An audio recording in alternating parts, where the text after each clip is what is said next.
Wetin dey happen, my people? Welcome to another documentary wey go burst your brain. Hey, today na full gist about Yoruba movie legends wey their pikin don follow their footstep enter Nollywood, Dem dey act, dem dey produce, and dem dey scatter screen with talent wey dey run for their blood. Make you relax, grab popcorn and hear story wey sweet pass jollof rice. Number 1 on our list is Adebayo Salami, Oga Bello. Na Baba for Yoruba film, he don dey act since the days of celluloid. He sabi traditional roles, comedy and serious drama. In Peking, Femi Adebayo na one of the biggest Yoruba actors today. Femi don win awards, he dey act, produce, and he be lawyer join. His brother Tokwe Adebayo dey direct films too. This family na full Nollywood package. And number 2 on our list is Baba Jide Kosoko. Jide Kosoko and him daughters, Sola and Bidemi, Jide Kosoko na legend wey everybody sabi.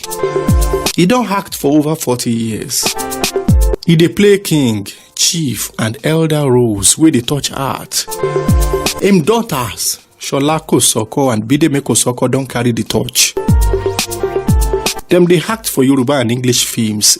Dem sabi cry, laugh, and deliver roles like pro. Kosoko family na acting dynasty, And number 3 on our list is Funmi and Mide Martins. Funmi Martins na beautiful actress wey people love well. She dey act romantic and emotional roles. Sadly, she died early. Her daughter, Mide Martins, speak up where mama stop.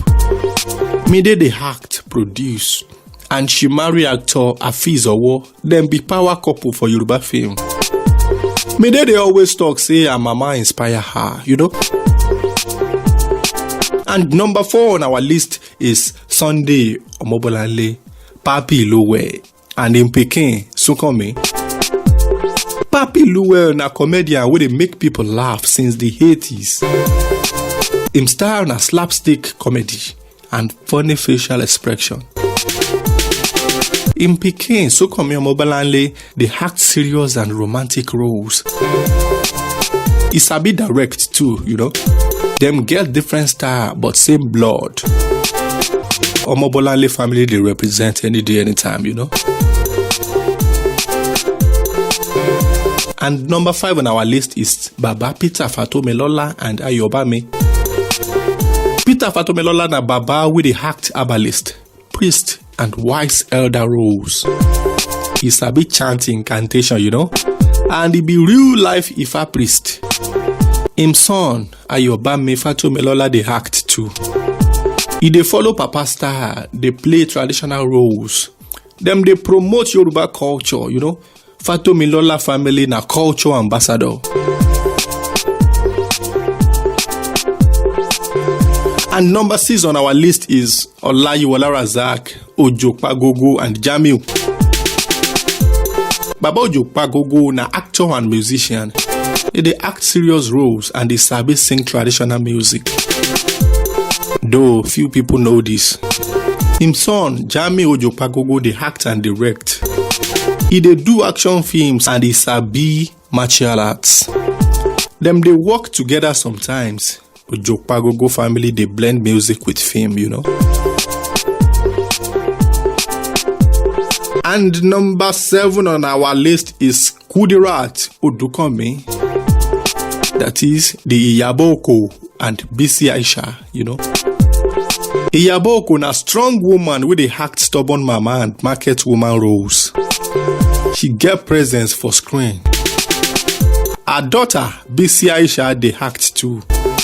She dey try build her name for Yoruba film. She dey always talk say her mama na her mentor. Iyabo family dey show say women fit lead, And number 8 on our list is Baba Lere Paimo, Edawo Niliola, and in Peking, Kunle. Lere Paimo na veteran wey dey act chief and traditional ruler roles. Him voice dey command respect. Him son Kunle Paimo dey act small. He dey learn from Papa and they appear for Yoruba films. Paimo family dey preserve tradition, as it seems. And number 9 on our list is Yinka Quadri and him pikin Muyiwa. Yinka Quadri na big name for Yoruba film. He dey act rich man, politician, and other roles. He gets swag and wisdom. Him son Muyiwa Quadri dey act and produce. He dey try build him own legacy. Them dey support each other. Quadri family dey show say talent dey pass from papa to pikin. And the last on our list is Taiwo Hassan, Ogogo, and him pikin Kira. Ogogo na action star wey sabi fight and act romantic roles. He dey fit, he dey sharp. Him daughter Kira Taiwo Hassan dey act too. She dey enter film industry with style. She dey represent new generation. Ogogo family dey balance old and new. You sabi now.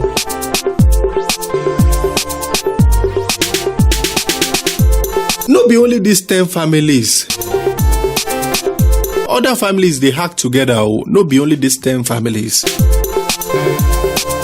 Other Yoruba actors get pikin where they act too. Afiz Owo and Mide Martins, husband and wife where they act together.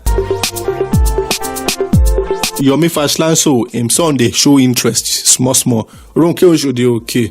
Her daughter they act small. Iyare Mboso, our children they act and produce at the same time, Yoruba film industry they full of family legacy. Acting a talent where some people they born with. When papa or mama they act, pikin go grow, see camera, script and stage. He go learn fast, Some pikin go follow because of passion. Some go follow because of opportunity. But the truth be say, many Yoruba actors don't train their children well. They don't train them well. Them they pass knowledge, connection, and discipline at the same time. So wetin make this family special? Number 1 be say them they support each other. Also, them they act together for same film. And at the same time, then they promote Yoruba culture. Also as well, them they inspire young people. So when you see Femi Adebayo, you they see Bello. When you watch Bidemi Kosoko, you they remember Jide Kosoko. Now generational blessing, Even though them be children of stars, them still face wahala. People go compare them with their parents, Them go try prove say them sabi on their own, Fame fit bring pressure. And at the same time, social media fit drag them. But many of them don't stand gidigba. They don't stand strong. Them they work hard. And they humble. This story teaches us say family support dey important. Talent fit run for blood. Hard work they pay. Culture they sweet when you pass them down. Yoruba film industry they grow because of these families. My people, make we clap for these legends and they are picking them. Them they make us proud. Them they show say Nollywood na home of talent. If you like this video, make you like, share, subscribe, and drop comments below. Tell us which Yoruba actor and pikin you like pass, Don't forget to follow us for more correct gist. We dey bring you real story from Nollywood, culture, and entertainment. Now your support dey ginger us. Thanks for watching and see you in the next video.